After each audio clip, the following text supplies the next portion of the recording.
nosso querido amigo e deputado Eduardo Bolsonaro. Queria receber o Eduardo Bolsonaro. Estava vendo ele aqui na tela do lado, falando na CNN, falando em território hostil, Eduardo. Bom dia, tudo bem?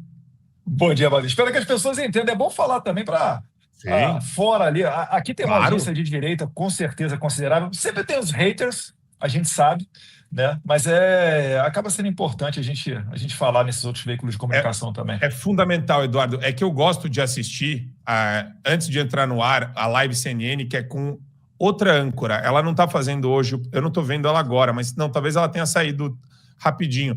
Mas é assim, é pior do que um presidente de um centro acadêmico do PSOL na Universidade Federal do Rio de Janeiro. Só para te dar o contexto, porque talvez você não tenha tempo de acompanhar o programa da Live CNN, mas é um negócio assim, é bizarro.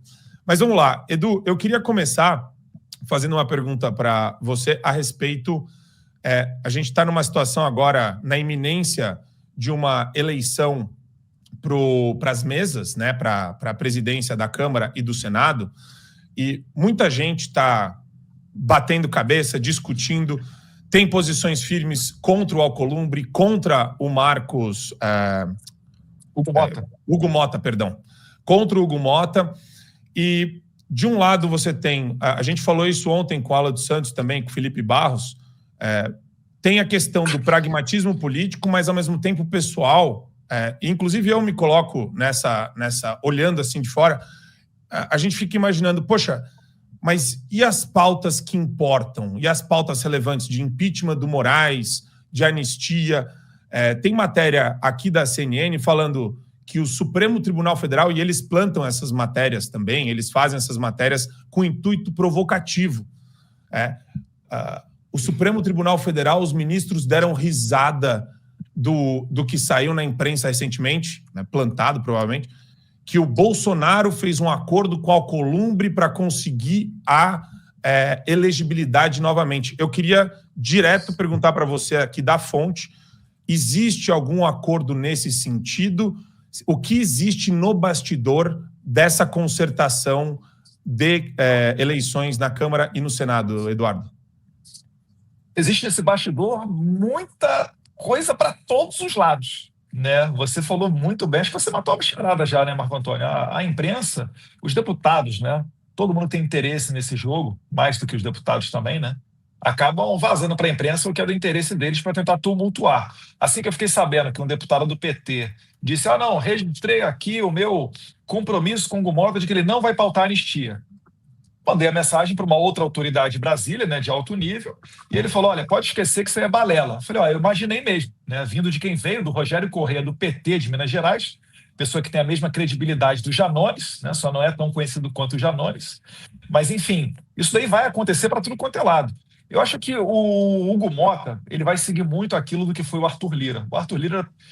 ele foi muito decente quando ele foi candidato à presidência da Câmara. Ele não falou que nem ia pender o pêndulo nem para a direita, nem para a esquerda, que ele ia botar tudo em votação, né, de acordo com o que os líderes pedissem para ele, e o plenário seria o soberano dessas decisões. É claro, né, o presidente da Câmara ele tem muito poder, pode muita coisa, mas não pode tudo.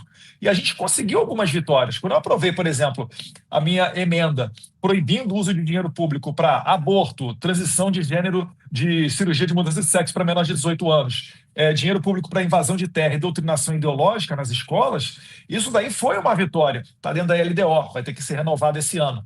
Mas isso daí foi uma vitória. Quando a gente conseguiu barrar o projeto 2630, que a esquerda baba quando fala em censurar, quando a gente conseguiu barrar o 2630 e ele não foi pautado porque saberiam que iam perder, isso daí também foi uma vitória. E a gente também conseguiu alguns avanços. Na CCJ, que a gente conseguiu colocar a Carol Detoni como presidente, a gente que eu falo PL, ela colocou adiante a pauta da anistia, colocou várias outras pautas adiante. Quando você via, né, os deputados confrontando o ministro da Justiça, Flávio Dino, normalmente era na Comissão de Segurança Pública da Câmara. Não era no Senado. Por quê? Porque no Senado optou-se por outra estratégia, por lançar uma candidatura, seria um all-in, né? Jogou-se todas as fichas no Rogério Marinho.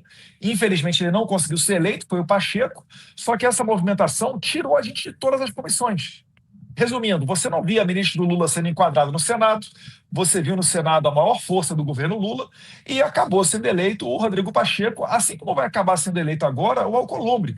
Então não é da maneira que nós gostaríamos, não há uma afinidade ideológica quando você diz que vai apoiar esse ou aquele candidato, mas há sim um jogo político. A gente tem duas opções. E se nós, por exemplo, Marco Antônio, se nós tivéssemos pego essa decisão de lançar uma candidatura própria, sabendo que seria perdedora, se nós tivéssemos feito isso em 2023, a gente não teria Nicolas na Comissão de Educação, que foi importantíssimo, logo esse ano, onde foi feito ali os principais audiências sobre e o relatório sobre o Plano Nacional de Educação para o próximo decênio, para os próximos 10 anos, a educação. Olha só que sensacional. Carol Detoni, eu já falei da anistia, o Sanderson, depois o Fraga na segurança pública, dentre outras pessoas. Então, é importante você estar dentro desse bloco. E eu já adianto, finalizando, no dia seguinte à eleição, talvez, ou na semana subsequente, esse bloco é desfeito. O que acontece, para explicar para os internautas aqui que estão nos acompanhando, o que acontece quando você faz esse bloco? Por que todo mundo quer fazer esse bloco? E depois que o PL entrou no bloco do Hugo Mota, no dia seguinte entrou o PT. Porque é o seguinte, a ordem de escolha das comissões, ela segue a proporcionalidade. Ou seja, o maior partido da casa, no caso o PL, escolhe a primeira comissão. Beleza? Só que se partidos com menos deputados, vamos lá, Republicano, MDB, dentre outros, se eles se juntarem num grande bloco e tiverem mais deputados federais do que os eles passam a ter a prioridade na escolha. E aí não adianta nada a gente ter o maior partido do Brasil e só pegar a comissão sem importância, permitindo que outros partidos da esquerda ganhem esses espaços. Então é só isso. Agora, existe muita gente com interesse, existe muita gente que fala por ignorância, né? Não deveríamos apoiar esse ou aquele candidato, mas tem muita gente também que quer desgastar o presidente Bolsonaro, que ele mata no peito essas questões. Ele não está preocupado com a imagem dele ou com qualquer outro aspecto pessoal. Ele está preocupado em fazer o melhor país. Eu falo para vocês, se nós apoiarmos uma candidatura independente, esqueça, os caras que estão condenados, né? As pessoas que estão condenadas pelo 8 de janeiro só vão ter uma possibilidade de anistia depois da eleição de 2026, se nós elegermos alguém de direita e com coragem para fazer anistia. Só para falar dessa pauta. Eu estava falando agora na CNN. Vocês viram o vídeo, Marco Antônio, acho que o Holiday estava aí. Vocês chegaram a ver o vídeo do Tedros Adhanom, lá da OMS, falando que ele não obrigou ninguém a tomar vacina e que ele não obrigou ninguém a usar máscara? Chegaram a ver esse vídeo? Acho que eu vi esse vídeo, sim. O Tedros, ele agora, o que ele está fazendo? Em maio de 2025, ele está confiante de que vai ser feito um grande tratado internacional pré-pandêmico. Ou seja, eles vão fazer um tratado internacional assinado por vários países, traçando as balizas para as futuras pandemias. Parece até que eles já sabem que deve ter uma pandemia aí no forno para sair, né? A depender de quem comanda os Estados Unidos, pode ser interessante ter uma pandemia. Mas, enfim, essa pessoa que falou que não te obrigou a usar a tomar vacina, que não te obrigou a usar máscara nem nada, né? Que vem a público com essa cara de pau, agora está fazendo um grande tratado internacional. Vocês acham que o Lula assinaria ou não um tratado internacional com essa governança global? Claro que ele assinaria. E aí eu falo para vocês, para isso aí ter validade de lei dentro do Brasil, onde é que começa o processo? Decreto legislativo. E depois do Itamaraty vem para a Câmara dos Deputados. Na Câmara dos Deputados, o presidente da CREDEM, que é a Comissão de Relações Exteriores e Defesa Nacional, ele pauta esse tratado para ser aprovado dentro da Câmara e depois dentro do Senado. Para daí, então, ele começar a surtir os efeitos. Ou seja, se eu, por exemplo, se a gente apoiar o Hugo Mota, eu, de repente, vou conseguir ser presidente da Comissão de Relações Exteriores.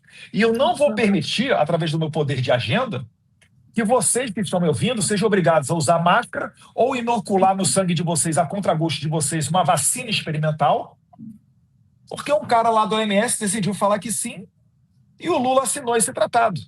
Vocês conseguem entender a importância do que está em jogo?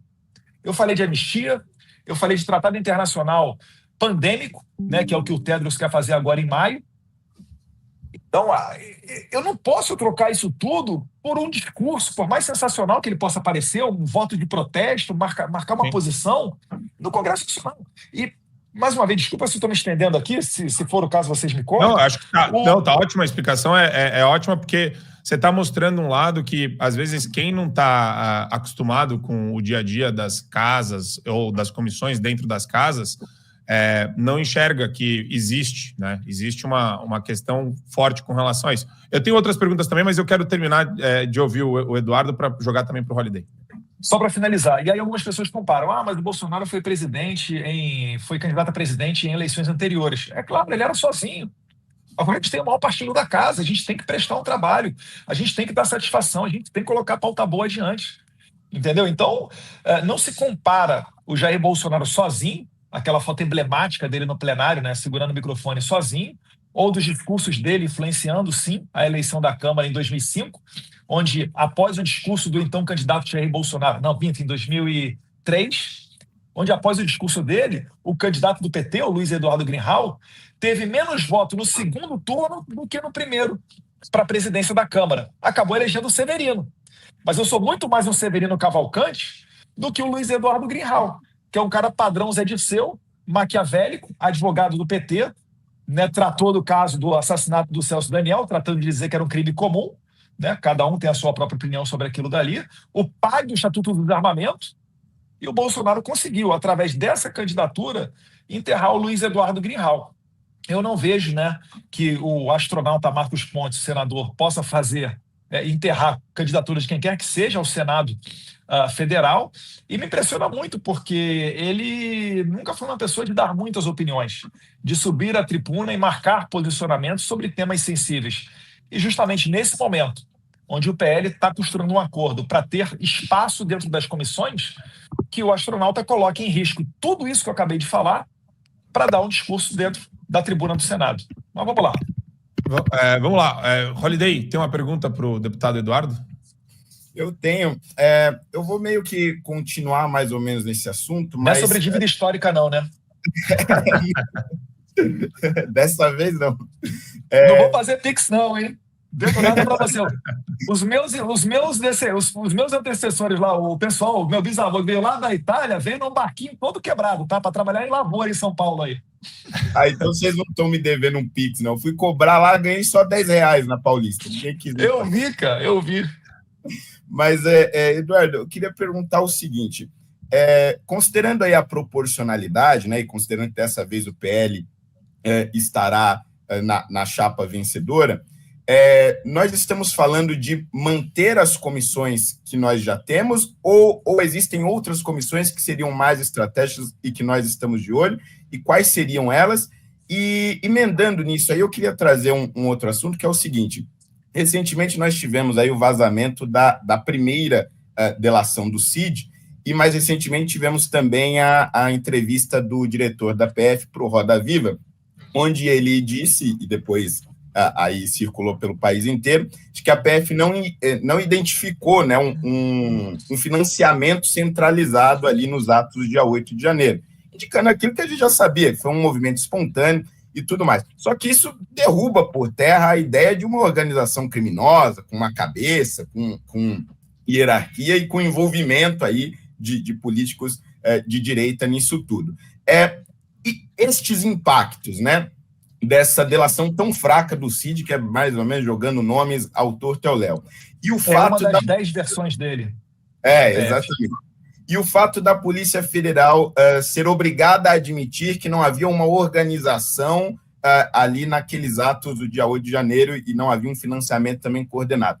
Isso, de alguma forma, impacta a opinião do Centrão sobre esses inquéritos e aumenta, digamos assim, as chances da nossa tese prevalecer no Congresso Nacional, ou não? Ou é como no STF, é um jogo de cartas marcadas e temos que esperar a próxima eleição? Sensacional, Holiday. Isso impacta sim, e eu vou mostrar como é que tem valor esse tempo aqui que a gente está disponibilizando para vocês e o trabalho que vocês fazem. Né? Se o trabalho de vocês tivesse valor, iam estar tentando a todo custo calar vocês, igual fizeram agora com a revista Timeline, lá do Max Lacombe e do Alan dos Santos. Eu vou puxar o raciocínio por outro caminho. Eu vou fazer uma pergunta e eu mesmo vou responder para os nossos internautas. O que você acha mais grave? O que é mais grave para você? fazer um vídeo sentando a boca nos ministros do STF, criticando, talvez até xingando, ou tomar uma acusação de assassinato de uma vereadora do Rio de Janeiro. Obviamente, a acusação de assassinato, ela é muito mais grave do que um vídeo que você fez falando do STF. Então, deveria ser mais confortável para os parlamentares que forem julgar os seus pares com essas acusações. Eu estou falando aqui de Chiquinho Brazão e Daniel Silveira, tá? Seria mais confortável para um parlamentar votar para manter o Chiquinho Brazão na cadeia, correto? Muito mais do que o Daniel Silveira, que fez só um vídeo. No entanto, o que ocorreu? O Daniel Silveira recebeu mais de 360 votos pela manutenção da sua prisão, enquanto que o Chiquinho Brazão, que foi recentemente apreciado o seu caso no Congresso Nacional, recebeu, ele quase foi solto, o Chiquinho Brazão. Se não me engano, por ali uns 20 votos, o Chiquinho Brazão não foi solto. Ele recebeu 270, mais ou menos isso daí, 280 votos. Onde é que eu quero chegar? É que esse processo entre prender Daniel Silveira e depois prender Chiquinho Brazão, essa redução de votação de 360 e tantos para 270 votos dentro da Câmara dos Deputados, pela manutenção da prisão desses deputados federais, isso é resultado de um desgaste dessa perseguição do Alexandre de Moraes. Podem ter certeza, se o Alexandre de Moraes quiser inventar de prender um deputado federal hoje, eu me arrisco a dizer que, se for uma circunstância semelhante à do Daniel Silveira, existe muita chance desse deputado federal ser solto. Por quê? Porque está ocorrendo um desgaste gigantesco do STF e do Alexandre de Moraes. É por isso que é importante a gente levar a verdade às pessoas. Tem muita gente que não entende, vocês estão só falando. Não, a gente está denunciando, a gente está expondo. Isso acaba criando um constrangimento. Você acha que o Alexandre de Moraes não sabe que ele sofre desgaste quando ele faz isso tudo? Ele vai calculando a sua ação política, né? Não dá nem para dizer mais que é uma ação jurídica. Aliás, há muito tempo, né? Então, no meio disso tudo, o que a gente está vendo? A gente está vendo um julgamento político do Jair Bolsonaro, onde o Cid e a sua delação é o que está dando sustentação a toda essa narrativa. Tanto está dando que o Alexandre de Moraes não solta a delação do Cid, para ter a oportunidade de alterá-la quando ele bem entender. Na outra vez, uns meses atrás, quando também vazou um áudio do Cid falando que a Polícia Federal está com a narrativa pronta e queriam que ele dissesse, que o Cid dissesse coisas que não ocorreram, o que aconteceu no dia seguinte? O Alexandre de Moraes já chamou o Cid para ser ouvido novamente. E, claro, né, debaixo de ameaça de prisão. Porque uma delação ela tem que ser feita e depois ela tem que ser comprovada.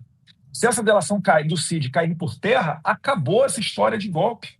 Então ele tem que se sustentar, tem que ficar se retroalimentando disso. Aí tentaram lá atrás falar de estado de sítio. Não deu certo, né? Foi explicado, olha, estado de sítio, tem que chamar os conselhos, tem que ir para o Congresso para depois voltar para o presidente, etc. e tal. Depois falaram de minuta do golpe. Alguém já viu alguma minuta de golpe? Vocês acham mesmo que se Anderson Torres tivesse uma minuta de golpe, isso não estaria no dia seguinte em todos os jornais? Tal qual ocorreu com o contrato da reforma da casa de Angra dos Reis, Jair Bolsonaro. Vocês lembram? Final de janeiro, Bolsonaro retorna às lives. A live lá no canal dele bateu cerca de 500 mil de pessoas simultâneas. 5 maracanãs lotados assistindo o presidente Bolsonaro final de janeiro. O que aconteceu no dia seguinte? Polícia Federal, lá em Angra dos Reis, em Mambucaba, para aproveitar a oportunidade que Carlos Bolsonaro também estava lá em Angra. Aí entraram na casa de Angra do Jair Bolsonaro. Não, viemos aqui, não foi atrás de Jair Bolsonaro, foi atrás de Carlos. Aí pegaram laptop do assessor do Jair Bolsonaro, né, o Tércio Arnaud, pegaram contratos da reforma da casa do presidente Bolsonaro, e com esses contratos, que só a PF tinha acesso, vazados para a imprensa começou, não, o Bolsonaro reformou a casa dele, quanto é que custou, quanto é que não custou, etc. e tal. E aí o Bolsonaro falou, não, olha só, não é nem matéria da investigação sobre a VIM paralela. Mas já que pegaram o contrato da minha casa, tá aqui, ó, paguei em 4 vezes, 4 PIX, e é dinheiro meu. Fez a reforma da casa dele. Então, a gente está debaixo dessa espada, onde Jair Bolsonaro é até processado por passar perto de baleia. E eu lembro, ali em São Paulo, quando o Bolsonaro se encontrou com a sensacional baleia, existe um turismo para colocar turistas dentro de um barco para também olharem de perto as baleias. Mas parece que a ministra do Meio Ambiente, né, do Lula, Marina Silva, está menos interessada no recorde de fogo na Amazônia e mais interessada em correr atrás da cabeça do Bolsonaro como prêmio. Porque ela é que fez essa denúncia para a polícia investigar. Então, esse é o ambiente que a gente está vivendo. Não acredito que o Bolsonaro vá ter um julgamento justo, é um julgamento político, né? E se a delação do Cid cair por terra, acabou toda essa baboseira aí de golpe. Perfeito, Eduardo. Eu queria... Esther Papaiano, tem uma pergunta para o deputado Eduardo? Tá mudo.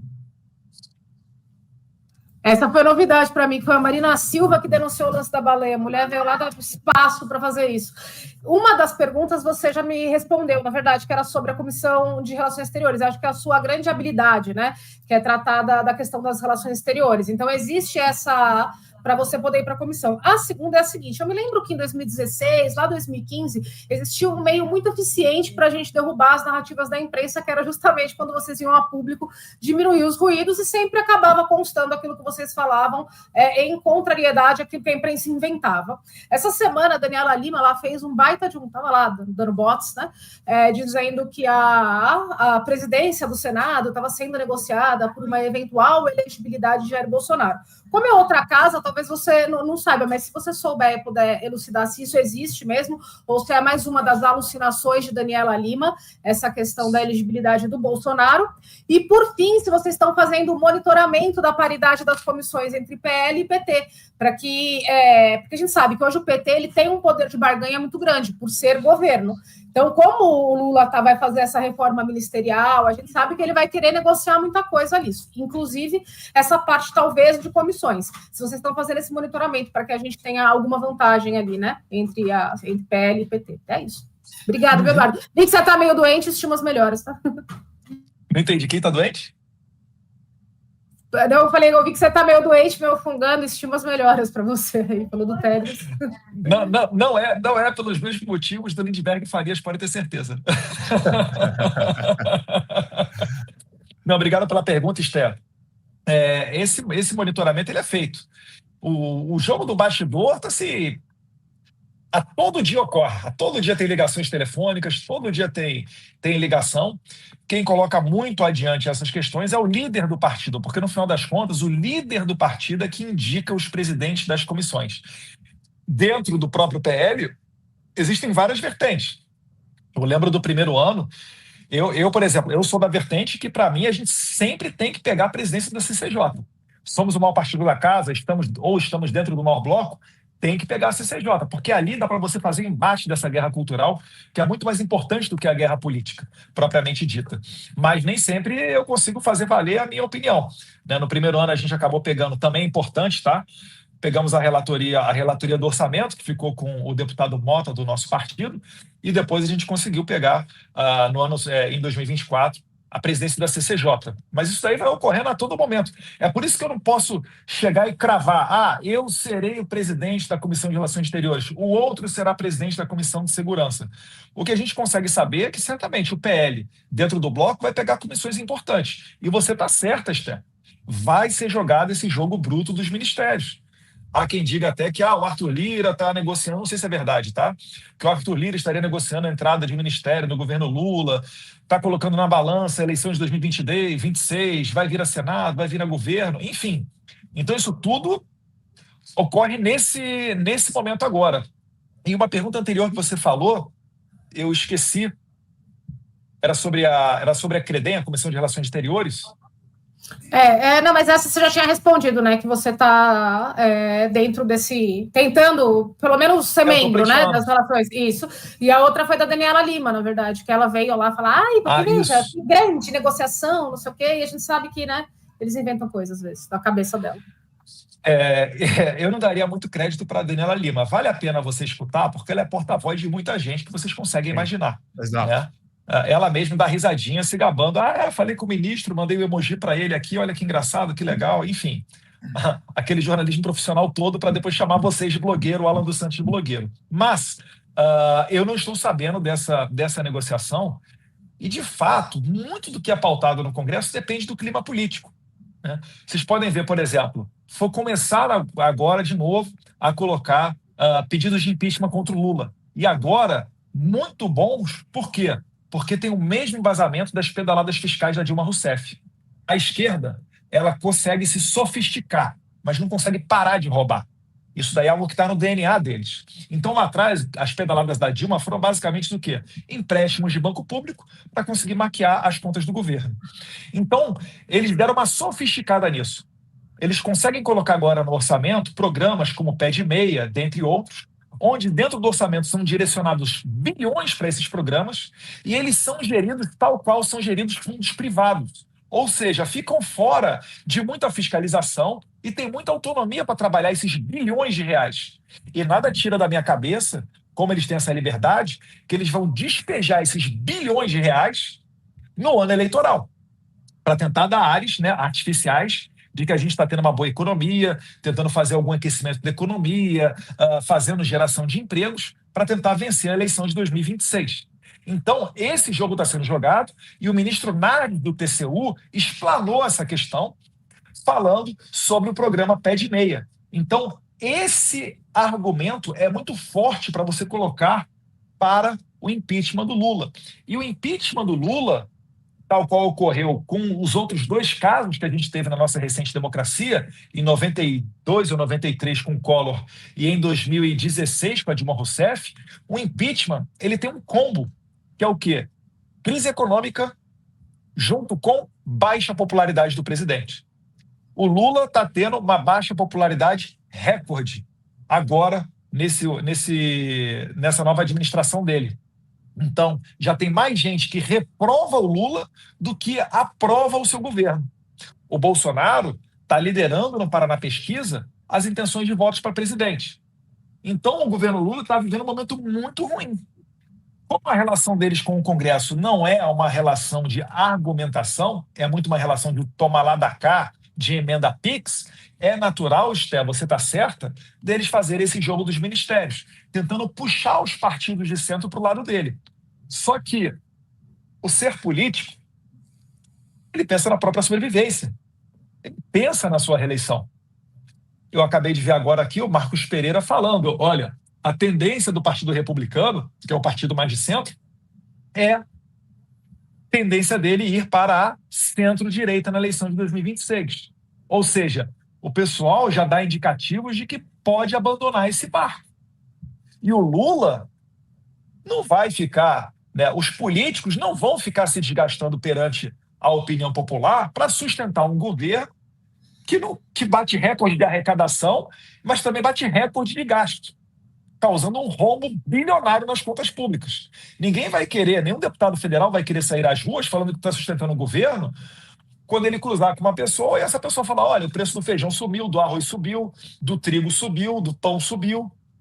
Então existe uma atmosfera sendo criada para o impeachment.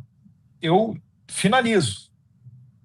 Não se desanimem se no começo presidentes das casas, né, do Senado e da Câmara, se disserem contra o impeachment, que isso é parte natural do processo. Conforme mais a gente vai pressionando, e aí é essencial as pessoas nas ruas, está sendo marcado agora para meados de março uma manifestação, até onde eu sei, né, em todo o Brasil, pedindo impeachment do Lula. Então, mais e mais essa pressão popular pode fazer com que a gente venha a ver agora o terceiro impeachment da nossa recente democracia. Perfeito, Eduardo. Eu tenho uma... Antes de passar aqui um superchat que mandaram para nós com uma pergunta para você, só queria lembrar o pessoal que está acompanhando a gente, tem mais de 11 mil pessoas aqui ao vivo, mais a TVD, mais as rádios que divulgam aqui o nosso Fio Diário, o nosso show da manhã. Mas mais meu Stories, meu Twitter e meu Facebook. Olha só, isso daí a gente não está nem monitorando, então tem mais gente aí, com certeza. Eu queria, Eduardo... lembrar o pessoal de dar o like, se inscrever aqui no canal do YouTube do Fio Diário, né? É importante, a gente entrou num platô muito estranho. Sabe platô estranho? Tava crescendo muito rápido, aí do nada parou. Eu fiquei falando, não sei, né? Coisas estagiárias de cabelo azul, de sovaco peludo, não sei, pode ser alguma coisa nesse sentido. Mas vamos lá. O Ricardo FPS mandou para nós aqui. Pergunta para o Eduardo por que desde 2018 eles não conseguiram fazer uma conjectura melhor para que tivéssemos melhores candidatos com chances de vencer para as casas. A partir de R$50 no Superchat a gente lê durante o programa, a partir de 10 a gente lê ao final, só para lembrar a regrinha que a gente colocou aqui. Mas, Eduardo, então acho que a pergunta que o Ricardo está fazendo é, desde 2018, e é uma impressão generalizada essa, né, de quem está olhando e fala, pô, mas sempre o presidente das casas tem que ser ou um sapo boi, que nem o Alcolumbre, né, esse cara pérfido, esse cara horroroso. O Arthur Lira, eu entendo que, né, ele tinha uma postura mais séria, mas o cara tentou enfiar o pele da censura algumas vezes ali, tentou dar uma, sabe, um projeto meio tirânico ali de regimento interno. A gente sabe que o regimento interno pode ser tratorado pelo presidente da casa se houver ainda mais uma aliança deles com esse consórcio, Supremo, Globo e Executivo Federal, no caso, o governo Lula. Sim. Olha, é bem simples, né? Se a gente conseguir ter 257 votos, a gente elege o presidente que a gente quiser. Se nós conseguirmos ter 41 senadores, a gente elege o presidente do Senado que a gente quiser. O presidente Bolsonaro, ele caiu de cabeça agora na campanha municipal, né? Criticaram tanto ele em 2020 que ele não entrou de cabeça. É claro, ele era o presidente, se ele entrasse de cabeça ele ia perder apoio até sustentação, que já era frágil dentro do Congresso Nacional. Mas agora que ele não é mais presidente, ele entrou de cabeça nas campanhas municipais, você viu o problema que foi. É muito complicado você lidar com essa questão das candidaturas, e eu falo para vocês por experiência própria. Eu fui um pouco mais de um mês presidente do PSL de São Paulo. E o que era super comum acontecer? A pessoa vinha para você, falava, olha, lá na cidadezinha tal, os nomeados lá de secretário-geral, os vogais, o presidente municipal, são pessoas conectadas com a esquerda. Aí mostrava várias fotos da pessoa militando a favor de algum partido de esquerda. E era verdade. Aí o que eu fazia? Chegava lá, derrubava todo mundo. Derrubava todo mundo do sistema do PSL. E subia a nominata que a pessoa tinha acabado de me indicar. No dia seguinte, às vezes, já vinha um outro grupo para criticar a nominata que eu subi no dia anterior. Então, a direita ela é complicada nesse sentido, e eu dou graças a Deus que assim seja. Por quê? Porque existe a liberdade. Agora, todos nós temos que estar acompanhando a política para saber quem é quem. É difícil eu, deputado federal por São Paulo, às vezes chegar e falar quem é a melhor pessoa do Mato Grosso, de Santa Catarina. É difícil, a gente não mora lá. Eu tentei fazer mínimo, né, dentro da minha esfera, fazer esse trabalho. Eu acho que fiz até, modéstia à parte, bem feito. A gente deu um apoio grande para o Polon lá no Mato Grosso do Sul, foi eleito o deputado mais votado do Mato Grosso do Sul.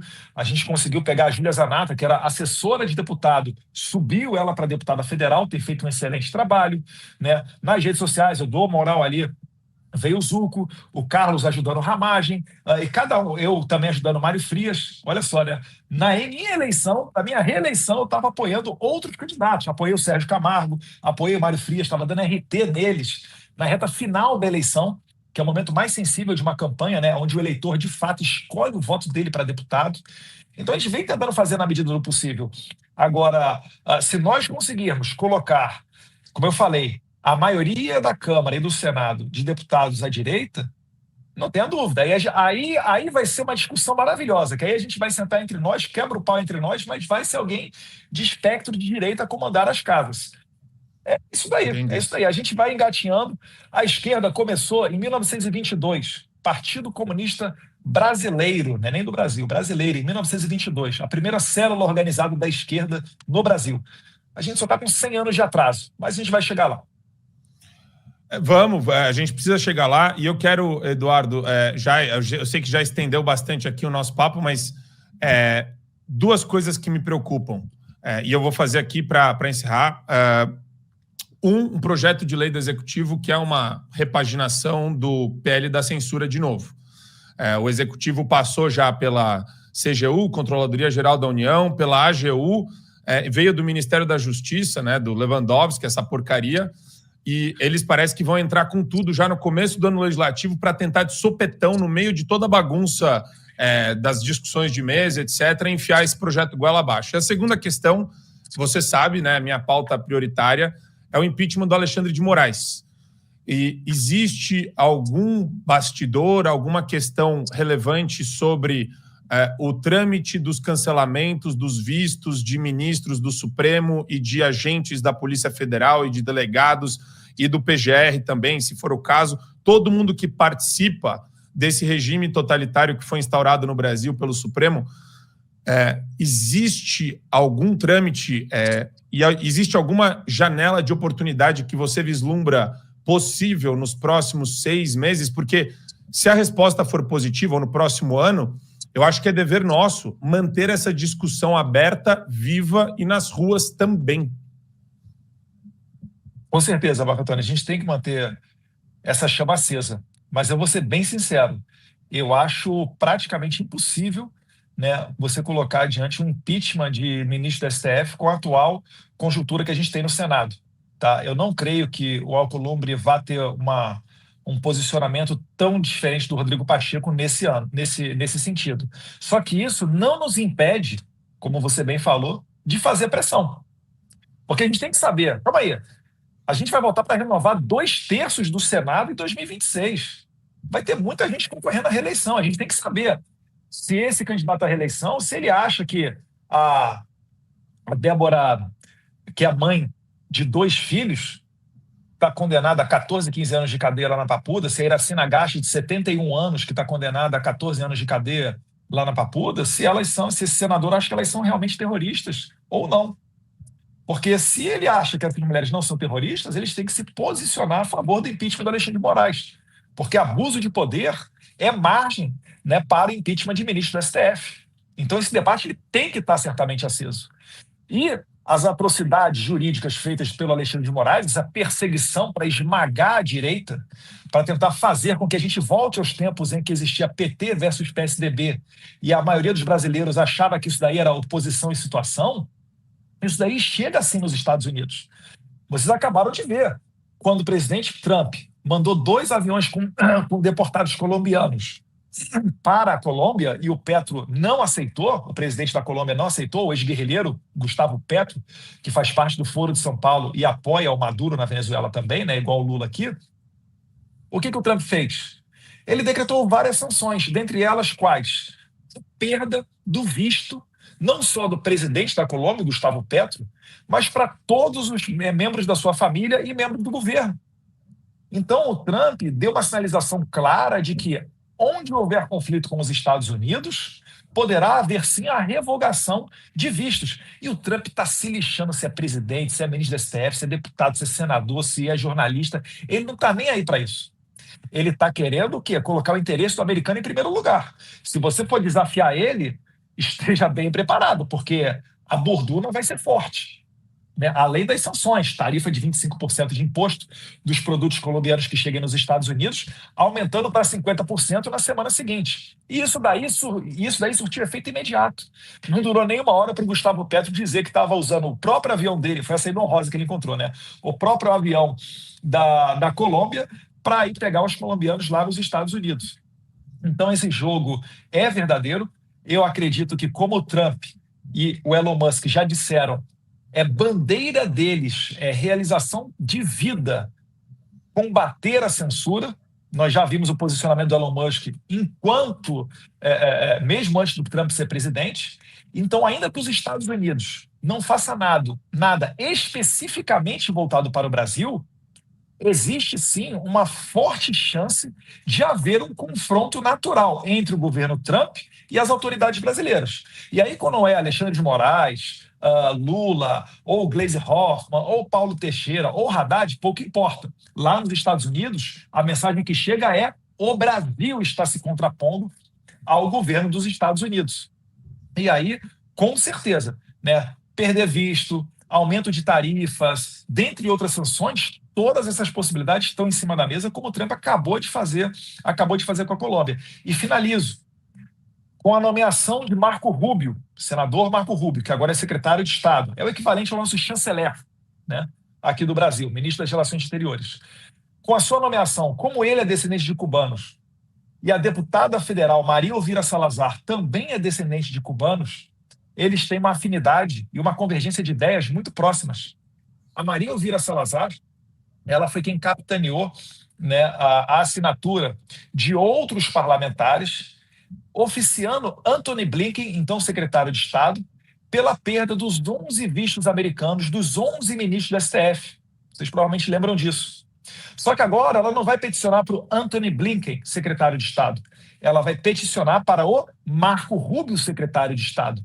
Então, olha como é que a mudança das peças traz, né, a possibilidade real de mudança. Eu não estou aqui nem fazendo mérito, tá, sobre a perda de visto de ministros, etc., porque eu acho que ali tem um problema principal que se chama Alexandre de Moraes. O cara que falou que tem que me prender, né? Ou mesmo que a todo momento ameaça o Cid para o Cid mudar as versões da delação dele. Já foram mais de 10 delações diferentes para a Polícia Federal e uma para o próprio Alexandre de Moraes. Mas a conjuntura mundial está mudando e provavelmente vai vir ainda muita pressão de fora para o Brasil.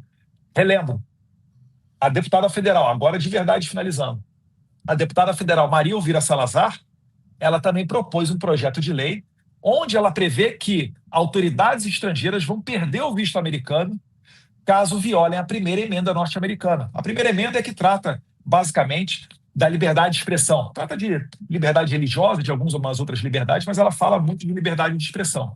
Se o governo Trump quiser, ele pode endossar, pegar esse projeto de lei da Maria Elvira Salazar e tacar dentro de um decreto presidencial. Se isso de fato ocorrer, a gente está falando justinho daquele frame, né, do conflito do Elon Musk com o Alexandre de Moraes, onde o Alexandre de Moraes violou a primeira emenda do cidadão americano Elon Musk. Então o Alexandre de Moraes já poderia perder o seu visto só com base nesse caso. Vamos lá, tem uma pergunta aqui do Superchat, Eduardo, sobre o Senado em Santa Catarina. Eles estão na dúvida aqui, o Ricardo FPS mandou: quem será o candidato da direita para o Senado em Santa Catarina? E agora, hein, Eduardo? Que pergunta boa! Eu amo a Carol Detoni. A minha candidata, se eu pudesse defender uma candidatura, eu defenderia a da Carol Detoni, mas eu sei que tem muita gente boa lá. Mas eu acho que ela é muito boa, ela é firme, ela tem uma potência incrível, a Carol. Eu também acho. Ela foi a mais votada da última eleição para deputada federal em Santa Catarina. Né, mostrou que sabe fazer um trabalho de base muito bem articulada, foi uma excelente presidente da CCJ, colocou adiante a anistia. Eu acho que a Carol Detoni ela larga na frente nessa questão para o Senado em Santa Catarina, acho que é o desejo dela também. Ela vai ter o apoio de muita gente boa de dentro ali de Santa Catarina, e é importante a gente não deixar rusgas, conflitos internos, né, serem expostos a ponto de criar um conflito, né, público entre os interessados. Todo mundo sabe que a Júlia Zanata ela é uma pessoa próxima a mim, mas durante o CIPEC de Balneário Camboriú, né, eu sentei junto com a Campanholo, com a Júlia Zanata e com a Carol Detoni, e naquele momento eu até falei o seguinte: vocês estão fazendo aqui um acordo e direcionando para a Carol Detoni a legenda para ser candidata ao Senado. Né? Eu acho também que a Júlia Zanata, ela, em que pese está fazendo um excelente trabalho, está no seu primeiro mandato, está indo muito bem, muito combativa, muito aguerrida. E essas questões elas vão ser confirmadas, não vai ser por mim, não, vai ser por presidente do diretório de Santa Catarina, e também vai depender de quem serão os outros candidatos, etc. O Jair Bolsonaro falou que pelo menos uma das vagas para o Senado vai passar pelas mãos dele, mas eu finalizo aqui realmente falando que eu acho que a Carol Detoni ela é favorita para concorrer a Senado em 2026 por Santa Catarina. Lembrando que são 2 vagas ainda. Então tem que ver essa segunda, porque Santa Catarina tem que botar 2 caras de direita brabo aí. Sem dúvida. E tem uma coisa que eu preciso fazer antes da gente terminar, Eduardo, e desculpa me alongar, que eu sei que você está com muita coisa para fazer, mas é uma coisa que eu vejo... eu sei que o Superchat, às vezes, o pessoal se emociona muito. O pessoal fica muito emocionado no Superchat, não, perdão, no chat aqui do YouTube, né? Às vezes o pessoal fica... Você não sabe como a pessoa está falando, se ela está tirando sarro, se ela está brigando, tudo é meio fora de contexto. Mas, tirando o elefante da sala aqui, ou enfrentando ele, eu admiro demais o Marcel Van Hatten. Eu acho ele um grande deputado federal. Ele é um amigo de viagem, inclusive, de você. Ele é um cara que acompanha, ele tem a mesma pegada, ele tem o mesmo discurso. Vocês batem duro no STF, vocês apontam toda hora no âmbito internacional e aqui na tribuna. Vocês têm um discurso Os 2 investigados bem pela STF, pela PF. Então, os 2 estão investigados pela Polícia Federal. E eu queria ouvir de você qual é a sua posição sobre a candidatura do Marcel Van Hatten mesmo considerando tudo que você já explicou, mas para o pessoal entender que não existe inimizade entre vocês, porque eu não enxergo que vocês são inimigos nem adversários nesse caso. Não, com certeza, Marco Antônio. O Marcelo Van Hatten é a tropa amiga, tá? Eu gosto muito porque é uma pessoa que é inteligente, fala vários idiomas. Se vocês acompanharem as intervenções dele na Comissão de Relações Exteriores, que ele é presença assídua, né? Os posicionamentos, o nosso posicionamento, ele sempre converge também para combater o Hamas, para defender a liberdade na questão de todos os temas, basicamente. Agora, o Marcelo Van Hatten está em outro partido, ele está no Partido Novo.